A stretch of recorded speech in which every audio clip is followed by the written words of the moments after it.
मेरा नाम रूबीना है। मैं एक गरीब घराने से ताल्लुक़ रखती हूँ। मैं अपनी ज़िंदगी में बहुत खुश थी, लेकिन एक रात कुछ ऐसा हुआ जब मेरा शौहर मुझसे नाराज़ हो गया। ये उस रात की बात है। रात के 11 बज चुके थे और मैं बेडरूम में बैठी बेचैनी से अपने शौहर का इंतज़ार कर रही थी। दिन भर की थकान के बाद भी नींद मुझसे कोसों दूर थी। सुबह हुई लड़ाई से मेरे दिल में सवाल उतर गए थे। झगड़े की वजह कुछ ख़ास नहीं थी, लेकिन एक छोटी-सी बात कब बड़ी बन जाती है उसका अंदाज़ा नहीं होता। सुबह मैंने गुस्से में उनसे एक गलत लफ्ज़ कह दिया था जो शायद मेरे मुंह से निकलना नहीं चाहिए था। उनके चेहरे पर आई नाराज़गी ने मेरे दिल में हलचल मचा दी थी। रात के 11 बज चुके थे और मेरा इंतज़ार अब बेचैनी में बदल चुका था। दिल में यही सोच रही थी कि शायद उनका गुस्सा ठंडा हो गया होगा और जब वो घर आएंगे तो हम दोनों फिर से पहले की तरह हंसते खेलते रहेंगे। लेकिन दरवाज़ा खुलने की आवाज़ के साथ ही मेरी उम्मीदें टूट गई। वो घर में दाखिल हुए, लेकिन बिना कुछ कहे सीधे बेडरूम की तरफ चले गए। उनकी आंखों में ना कोई प्यार था, ना ही कोई अपनापन। चेहरा गमगीन और गुस्से वाला था। मेरे दिल में एक हल्की सी ठेस उठी, लेकिन मैंने खुद को संभाला। सोचा शायद अभी उनका गुस्सा पूरी तरह ठंडा नहीं हुआ है। मैंने देखा कि वो चुपचाप अलमारी से एक अलग बिस्तर निकाल रहे थे। पहले तो मुझे समझ नहीं आया कि वो क्या कर रहे हैं, लेकिन जब उन्होंने उसे जमीन पर बिछाकर सोने का इंतजाम किया तो आंखों में आंसू आ गए। हमारे बीच जो प्यार था उसकी जगह अब एक दीवार खड़ी होती नजर आई। हम दोनों एक ही पलंग पर सोते थे, लेकिन उस रात उन्होंने मुझसे दूरी बनाने का फैसला किया। वो बिना मेरी तरफ देखे नीचे गद्दे पर लेट गए। मुझे थोड़ा बुरा लगा, लेकिन मैंने सोचा कि शायद उनका गुस्सा अभी भी ठंडा नहीं हुआ है, इसलिए उन्होंने ऐसा किया होगा। मैंने उस बात को जैसे तैसे बर्दाश्त किया और सोने की कोशिश करने लगी। अगली सुबह जब मेरी आंख खुली तो मैं उठी और अपने रोजमर्रा के कामों में लग गई जैसे कुछ हुआ ही नहीं था। वैसे ही मैं किचन में जाकर चाय बनाने लगी। बच्ची अपने कमरे में सो रही थी और मैंने सोचा कि उसे मैंने तैयार करना है, नाश्ता बनाना है और घर की सफाई, सब कुछ हमेशा की तरह किया। लेकिन कहीं ना कहीं दिल में एक बेचैनी थी। शाम होते होते उम्मीद थी कि शायद वो आज मेरे करीब आएंगे, मुझसे कुछ प्यार से बात करेंगे। जब रात का वक्त आया और मैंने देखा कि उन्होंने फिर से गद्दे पर ये सोने का फैसला किया तो मेरा दिल जैसे बैठ सा गया। पिछले 4-5 दिनों से यही सब चल रहा था। वो मेरे पास सोते हुए भी मुझसे दूर लग रहे थे। जब भी मैं उनके पास जाने की कोशिश करती वो किसी बहाने से खुद को अलग कर लेते। बात करने पर भी उनके लफ्जों में वो गर्माहट नहीं थी जो पहले हुआ करती थी। उनकी आवाज में एक ठंडापन था जिसने मेरे दिल को और भी ज्यादा चोट पहुंचाई। मैं पलट कर उनकी ओर देखती, लेकिन वो हमेशा दूसरी तरफ देखते रहते। मुझे समझ में नहीं आ रहा था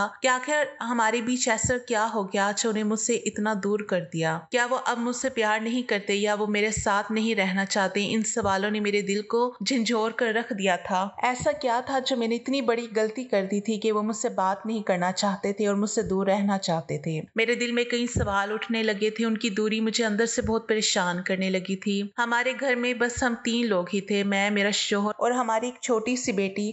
हम गांव में रहते थे और खेती के काम से अपना गुजारा करते थे। सुबह सब काम निपटा कर हम खेत में चले जाते थे। खेत में हम दोनों साथ काम करते, लेकिन वो फिर भी मुझसे ज्यादा बातें नहीं करते थे। मेरे बगल में खड़े होकर भी वो चुप ही रहते थे, जैसे मैं उनके लिए अब कुछ मायने ही नहीं रखती। इसलिए अब मेरी बेचैनी दिन ब दिन बढ़ती जा रही थी। मुझे समझ नहीं आ रहा था कि उनको ये गुस्सा इतना क्यों है। मैंने हर कोशिश की कि उनका ध्यान अपनी तरफ खींच सकूं, लेकिन कुछ भी काम नहीं आ रहा था। शाम होते ही वो मुझसे फिर दूर होते जाते। रात के अंधेरे में मैं अकेली ही बिस्तर पर पड़ी रहती। अब लगभग 1 महीना हो चुका था, लेकिन फिर भी कुछ नहीं बदला था। मेरा दिल हर दिन उदास होता जा रहा था। मैंने कई बार सोचा कि उनसे खुलकर बात करूं, लेकिन वो हर बार बात करने से कतराते थे। मैंने उनकी पसंद का खाना बनाना शुरू कर दिया था और उनकी पसंद का सूट भी पहनती थी और उनकी पसंद की बातें भी करती, लेकिन फिर भी उन्होंने कभी मेरी तारीफ तक नहीं की। इस बारे में मैंने अपनी एक सहेली से बात की। उसने मुझे कुछ सलाह दी, लेकिन इससे भी कोई फर्क नहीं पड़ा। मैं क्या करूं, कैसे करूं, यही सोचती रही। मेरे दिल में कई सवाल उठने लगे थे। मुझे लगता था कि वो एक बार तो मुझे बता दे कि मेरी गलती क्या थी, आखिर किस बात पर वो मुझसे इतना नाराज थे। उनकी ये हर दिन की उदासियां देखकर अब मैंने ठान लिया कि चाहे जो भी हो, आज रात मैं उनसे प्यार से बात करके ही रहूंगी। उनका प्यार फिर से चाहिए था। उनकी नजदीकी की चाहत मेरे दिल में आग लगा रही थी। उनकी दूरी का एहसास मुझे बहुत तकलीफ दे रहा था और अब मैं इसे और बर्दाश्त नहीं कर सकती थी। दिखने में मैं बहुत प्यारी थी। मेरे चेहरे की खूबसूरती, आंखों की चमक और हल्की सी मुस्कान, ये सब मेरे हुस्न को एक अलग ही पहचान दे देते थे। शादी को कई साल हो गए थे, लेकिन फिर भी मैंने अपनी खूबसूरती को वैसे ही बरकरार रखा था। मेरा चमकता बदन, लंबे काले घने बाल और जिस्म को देखकर कई लोगों की नजरें मुझ पर टिक जाती थी। जब मैं घर से बाहर जाती तो आसपास के लोग मुझे घूर कर देखते। उनकी नजरें कभी कभी मुझे थोड़ी अजीब कर देती थी, लेकिन मैंने हमेशा उसे नजरअंदाज करना ही बेहतर समझा। कई बार मुझ पर इस तरह की निगाहें पड़ती थी, लेकिन मैंने कभी उनको दिल में नहीं रखा। हमारे पड़ोस में एक भैया भी रहते थे। वो हमेशा मेरी मदद करते थे। वो कभी कभी एक अलग नजर से देखते थे,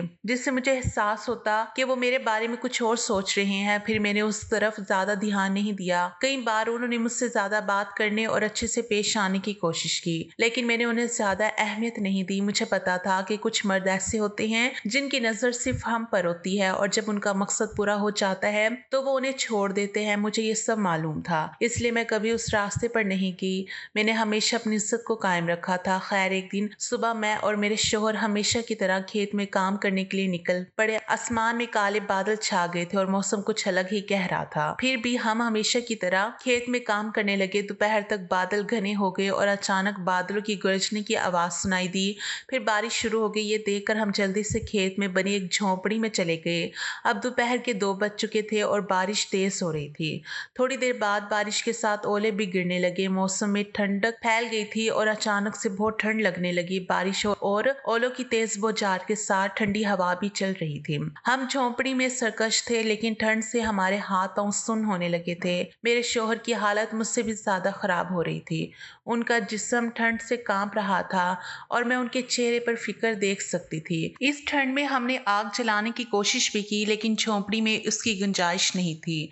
झोंपड़ी में एक छोटी सी चारपाई थी। मैंने अपने शोहर को उस पर बिठाया और वहां रखी शॉल उन्हें उड़ा दी, लेकिन ठंड के मारे उनके जिस्म की कपकपी रुक नहीं रही थी। मैंने धीरे से उनके हाथ अपने हाथों में लिए और उन्हें गर्मी देने की कोशिश करने लगी। मैंने उनके ठंडे पांव को हल्के हल्के रगड़कर उन्हें गर्म करने लगी, लेकिन उनके जिस्म में ठंड फिर भी बनी हुई थी और वो कांप रहे थे। देखते देखते अब शाम के 4 बज चुके थे। बारिश रुकने का नाम ही नहीं ले रही थी और ओलों की बौछार भी तेज हो गई थी। हमारे खेत से गांव तक जाने के लिए एक छोटी नदी पार करनी पड़ती थी और बारिश की वजह से उसमें बाढ़ आ गई थी, इसलिए घर लौटना मुश्किल था। इसलिए हम झोंपड़ी में बैठे रहे और बाहर बारिश थमने का नाम नहीं ले रही थी। अब शाम हो चुकी थी और हमारे आसपास कोई भी दिखाई नहीं दे रहा था। हमें रात वहीं गुजारनी पड़ेगी। ये सोचकर मेरा दिल खुश हो गया। मौसम बहुत ठंडा हो गया था और हमारे पास सिर्फ एक ही शॉल का सहारा था। मुझे अपने शोहर का ठंड से कांपता चेहरा देखकर बहुत बुरा लग रहा था।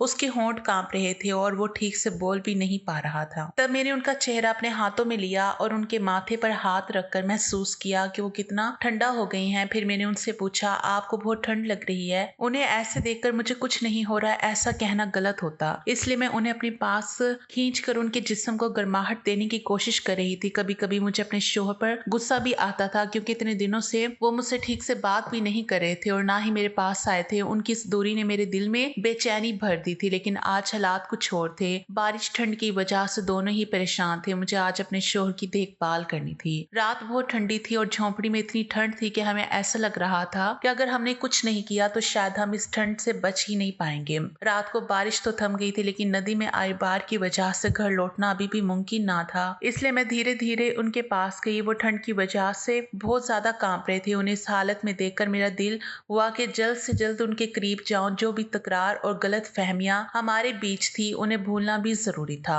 इसलिए मैंने उन्हें अपने करीब लिया और उनके ठंडे हाथों को रगड़कर उन्हें गर्मी देने लगी। कभी अपने पैर से उनके पैर को रगड़ा तो कभी हाथों से उनके हाथ को। फिर थोड़ी देर में उन्होंने मुझे कसकर गले लगा लिया और अब उनकी गर्माहट मुझे महसूस होने लगी थी। फिर मैंने उन्हें रुकने के लिए कहा और उन्हें शाल उड़ा दी। जैसे जैसे रात आगे बढ़ रही थी, हमें एहसास हुआ कि हमें पूरी रात यहीं गुजारनी पड़ेगी। तब मैंने कहा, अगर हम ऐसे अलग अलग बैठे रहेंगे तो कुछ ही देर में ठंड जरूर चली जाएगी। उन्होंने मेरी बात मानी और हम एक दूसरे की बाहों में खो गए। तभी जोरों की बारिश भी आ गई। अब रात की इस सन्नाटे में बाहर बरसात की आवाज और हमारे करीब होने का एहसास बहुत रोमांटिक हो गया। फिर जैसे ही उन्होंने मुझे अपनी बाहों में लिया और धीरे धीरे हमारे जिस्म के बीच गर्माइश हुई, तब ठंड हमारे अंदर से खत्म होती गई। उनके साथ इस ठंडी रात में बताए पल हमारी दूरियां और गलत फहमियों को भी मिटाने लगे। उनकी बाहों में सारा गुस्सा, तनाव और गलत फहमियां दूर होती गई। फिर मैंने अपना प्यार दिखाया और उन्होंने भी अपने प्यार की गर्मी दिखानी शुरू कर दी। मैं पानी पानी होने लगी। ऐसे ही हम एक दूसरे में डूबते चले गए। इस ठंडी राहत में एक दूसरे की गर्माहट का एहसास करते रहे। हमारे अंदर की गर्मी ने इस ठंड को भगा दिया था। उनकी नरम और प्यार भरी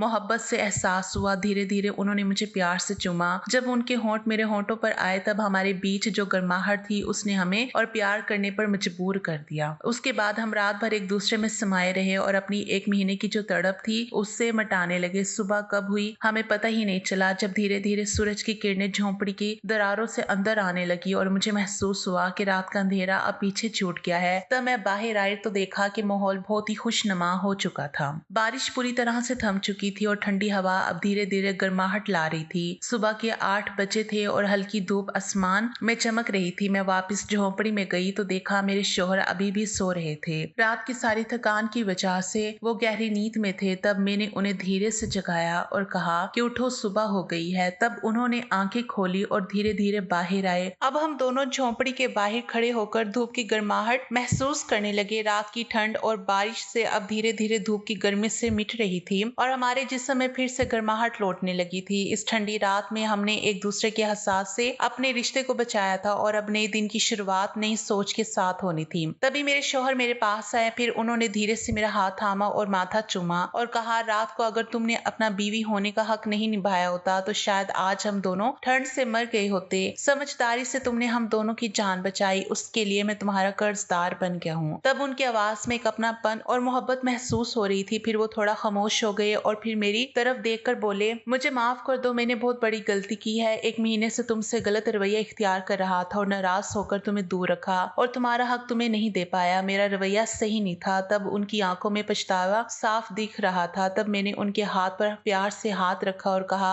मेरे दिल में आपके लिए कोई नाराजगी नहीं है। अब सब कुछ भूल जाओ, मेरे लिए आप ही मेरा सब कुछ हो। तब जाकर उनके चेहरे पर हल्की मुस्कान आई और उन्होंने मुझे धीरे से गले लगाकर प्यार किया। तब ऐसा लगा जैसे सारे गुस्से, तनाव और गलत फहमियां दूर हो गई हो। एक बात बताना भूल गई थी। उस दिन जब हम खेत पर जा रहे थे तो मेरी छोटी बेटी हमारे साथ नहीं थी। मैंने उसे घर पर छोड़ दिया था और पड़ोसन को उसकी देखभाल के लिए कह दिया था। हमारी पड़ोसन बहुत अच्छी थी और वो मेरी बेटी का ध्यान अच्छे से रखती थी, इसलिए मुझे और मेरे शौहर को थोड़ी सी राहत महसूस हो रही थी। उस दिन मैं अपनी पड़ोसन की बहुत शुक्रगुजार थी क्योंकि उन्हीं की वजह से हम दोनों मियाँ बीवी वक्त गुजार सके। मैंने कहा, चलो अब घर चलते हैं, आज का दिन एक नई शुरुआत लेकर आया है। फिर हम दोनों एक दूसरे को देखकर मुस्कुराते हुए घर की तरफ चल दिए। बाहर का माहौल अब साफ और खुशहाल हो गया था। नदी का पानी भी अब खामोश हो चुका था। घर पहुंचने के बाद सबसे पहले हम अच्छे से नहाए। उसके बाद मैंने अपने शौहर के पसंदीदा कपड़े पहने और अपने शौहर से भी अच्छे कपड़े पहनने को कहा। कई दिनों बाद हम इस तरह से खुले दिल से प्यार से एक साथ थे जैसे हमारा रिश्ता फिर से खिलने लगा हो। उस दिन की बात ही कुछ खास थी। मैं अपने शौहर के चेहरे पर खुशी देख रही थी और मुझे महसूस हो रहा था कि उनका प्यार मेरे लिए फिर से लौट आया है, जैसे सारा गुस्सा, तनाव और गलत फहमियां पानी में बह गई हों। उस दिन मैंने घर पर अपने शौहर का मनपसंद अच्छा सा खाना बनाया। फिर हम दोनों हंसते बोलते हुए खाना खा रहे थे जैसे पुराने दिन वापस